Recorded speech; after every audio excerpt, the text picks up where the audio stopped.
According to U.S. defense officials, the deployment of US Patriot missile defense systems and Abrams tanks to Ukraine is expected to proceed more quickly than anticipated.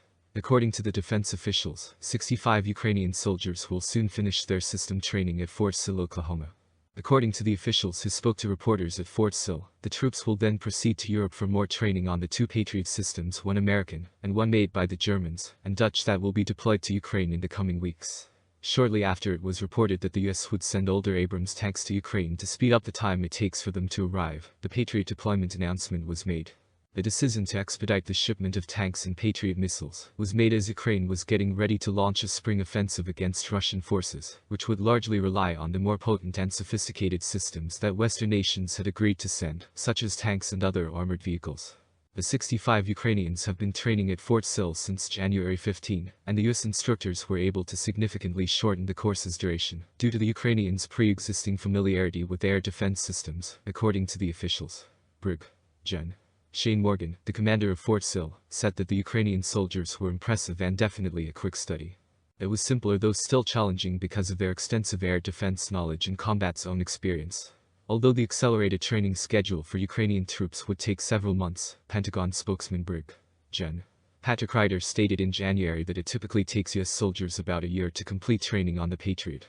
At a press conference on Tuesday, Ryder refrained from going into specifics about the new schedule, saying only that the US is confident we'll be able to get the Patriots there on an expedited timeline.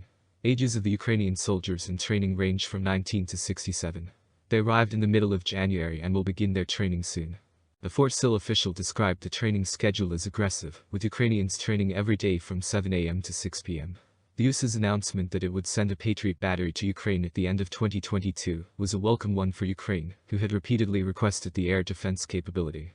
However, because of the extensive training and logistical requirements that come along with it, as well as its limitations in scope, experts cautioned that the system would not be a game-changer overnight.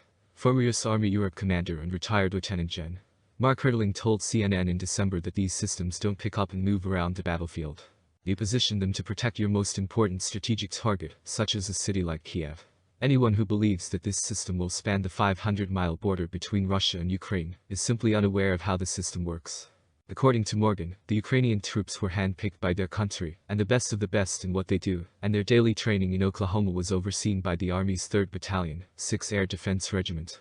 Colonel Morty O'Donnell, a spokesman for US Army Europe and Africa, expressed confidence in the Ukrainian troops' actions over the past few months to save lives and lessen suffering on Tuesday. What they did is important, both to Ukraine and to the rest of the world. The US is attempting to hasten the shipment of tanks to Ukraine, according to John Kirby, the Strategic Communications Coordinator for the National Security Council. We are addressing that. To speed up the process, there are some adjustments you can make, Kirby said on MSNBC. The Pentagon is working as quickly as it can, and it will have more to say about the changes it is making. During the briefing on Tuesday, Ryder announced that the US would be sending M1A1 tanks to Ukraine, adding that the decision had been made to help deliver the capability as quickly as possible. According to Ryder, sending the older model will enable the US to deliver the tanks by the fall. He continued by saying that Ukraine would also receive M1A2-like armor and weaponry, including a 120mm cannon and a .50 caliber heavy machine gun. The US had previously declared it would send the more recent M1A2 Abrams battle tank, but doing so would have required either the construction of brand new vehicles or the modernization of older vehicles, before training Ukrainian crews on the more recent system. The M1A2 is more accurate, thanks to a more recent digital targeting system. According to previous announcements, the US still plans to send 31 M1A1 Abrams tanks to Ukraine, which is the equivalent of an entire Ukrainian tank battalion.